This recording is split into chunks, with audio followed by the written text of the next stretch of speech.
ونستعينه ونسلم ونصلي عليه. أما بعد، أعوذ بالله من الشيطان الرجيم. بسم الله الرحمن الرحيم.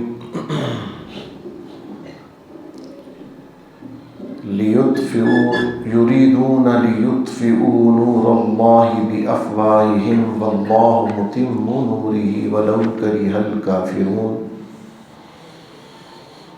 هو الذي أرسل رسوله بالهدى ودين الحق ليظهره على الدين كله ولو كره المشركون.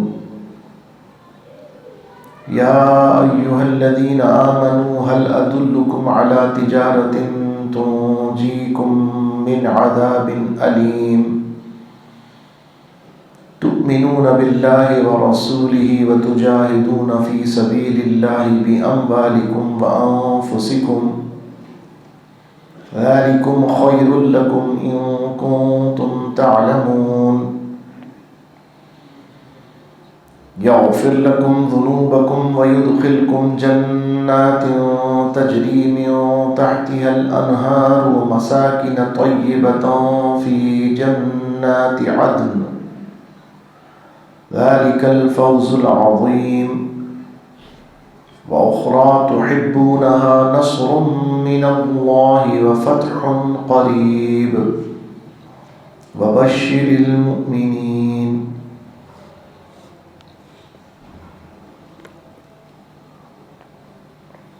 يا أيها الذين آمنوا كونوا أنصار الله كما قال عيسى ابن مريم للحواريين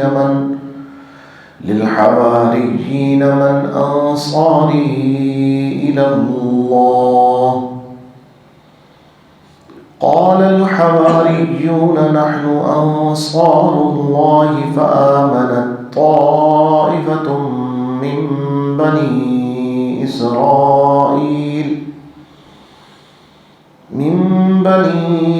إسرائيل وكفرت طائفة فأيدنا الذين آمنوا على عدوهم فأصبحوا ظاهرين. صدق الله مولانا العظيم وبلغنا رسوله النبي الكريم. هو الحبيب الذي ترجى شفاعته لكل هول من الأهوال مقتحم. يا رب بالمصطفى بلغ مقاصدنا واغفر لنا ما مضى يا واسع الكرم. يا رب صل وسلم دائما أبدا على حبيبك خير الخلق كلهم. غوث أعظم بمن بيسر ساما مدد قبلہ دی مدد کعبہ ایمان مدد انتظار کرم تست من عینی را. اے خدا جو خدا بین و خدا نا مدد. آمین. حمد و صلوات کے بعد معزز سامعین کرام، فقیر نے الحمدللہ آپ کے سامنے قرآن مجید فقار حمید کے 28ویں پارے میں سے سورہ صف کی 7 آیات مقدسہ تلاوت کرنے کی سعادت و شرف حاصل کیا. اللہ تبارک و تعالی اس تلاوت کو قبول فرمائے اور مجھے حق بیان کرنے کی توفیق عطا فرمائے، اور ہم سب مسلمانوں کو اللہ تبارک و تعالی حق سن کر اسے قبول کرنے، اسے یاد رکھنے، اسے سمجھنے اور اس پر عمل کی توفیق عطا فرمائے. آمین بجاہ النبی الامین صلی اللہ علیہ وسلم.